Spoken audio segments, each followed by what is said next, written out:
दोस्तों तो आज हम पढ़ने वाले हैं यूनिट एंड डायमेंशन का पार्ट नंबर फर्स्ट।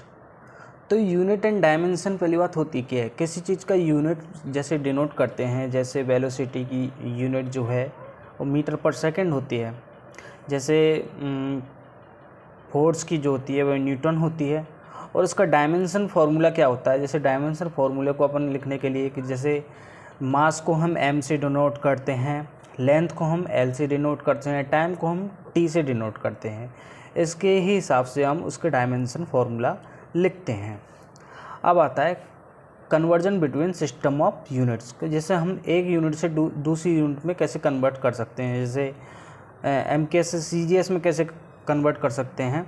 इसके लिए फार्मूला होता है जिसको NU कांस्टेंट बोलते हैं, जैसे N1 U1 N2 U2 करके।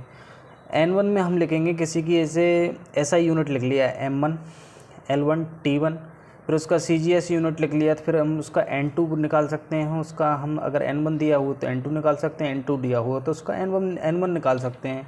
इस फॉर्मूले से ये डिनोट किया हुआ है।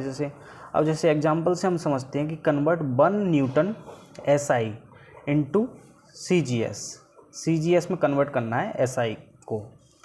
तो 1 न्यूटन दे रखा है तो N1 1 दे रखा है, तो किलोग्राम मीटर सेकेंड स्क्वायर, जिसका किस में होता है SI यूनिट में होता है। और जो N2 होता है वो gram centimetre second square, second का तो यही रहता है।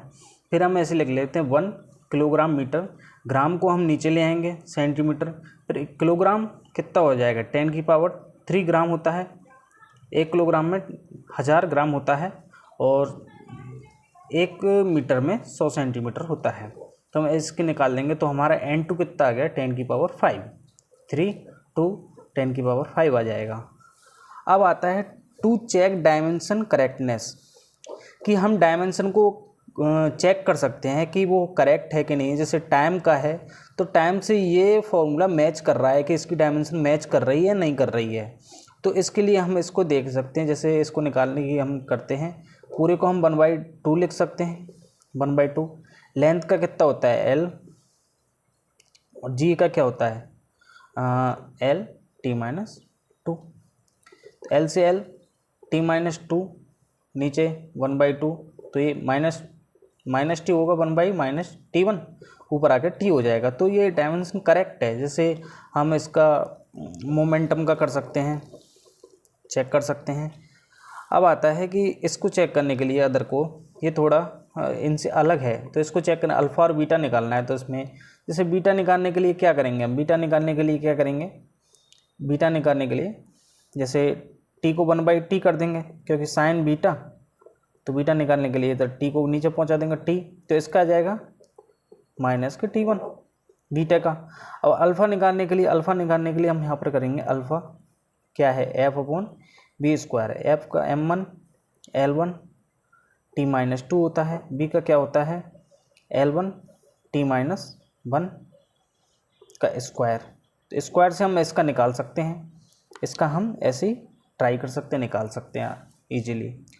अब आता है to derive relationship between different physical quantities, कि हमको डिफरेंट फिजिकल क्वांटिटीज़ देखनी है, उनको डेराइव करना है। कि जैसे कोई डायमेंशन है तो डायमेंशन को हम GMR के फॉर्म में, ये तो जैसे एग्जांपल है, इसके फॉर्म में लिखना है। ऐसे क्वेश्चन आता है, ये चैप्टर सबको इजी लगता है, लेकिन ये चैप्टर में से क्वेश्चन आते हैं और छूट जाते हैं।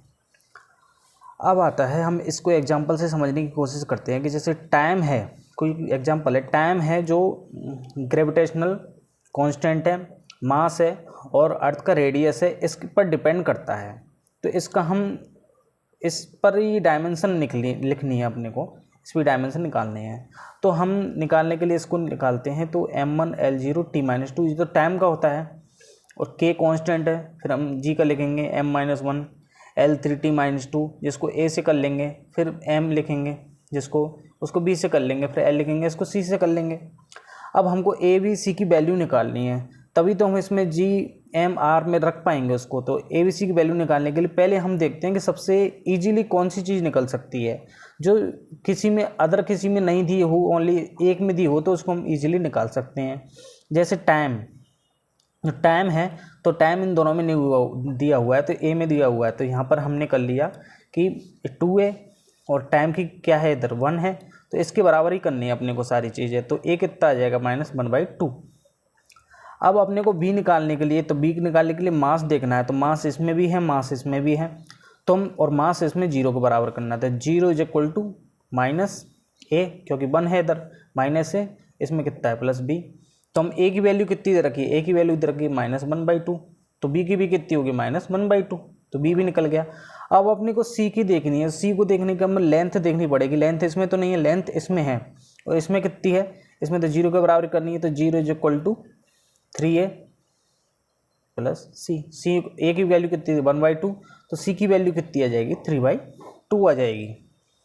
फिर हम एक अनदर एग्जांपल से समझने की कोशिश करते हैं, थोड़ा इस कंसेप्ट को क्लियर करने की कोशिश करते हैं। जैसे L है, लेंथ है, वो फोर्स, एक्सेलेरेशन और टाइम पर डिपेंड कर रहा है, तो हमें इसकी डायमेंशन लिखना है, इस रूप में ही डायमेंशन लिखना है अपने को।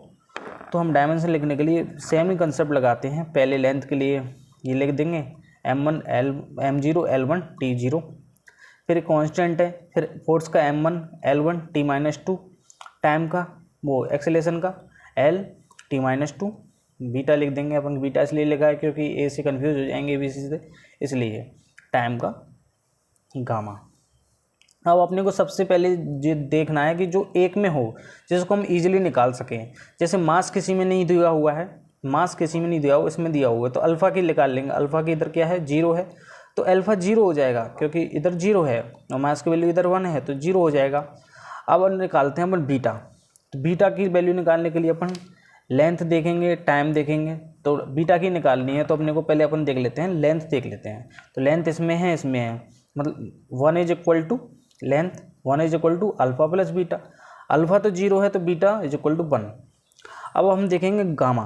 गामा की वैल्यू देखने के लिए हम, टाइम तो 0 है, तो टाइम को 0 बराबर करना है, तो 2 अल्फ़ा, इधर से 2 अल्फ़ा माइनस का, इधर से 2 बीटा और गामा उठाया। तो ये तो 0 है, ये 1 है, तो गामा क्या आ जाएगा 2 आ जाएगा। तो आई होप आपको समझ में आया हो। Thank you, thanks for watching, share, subscribe and like. Thank you.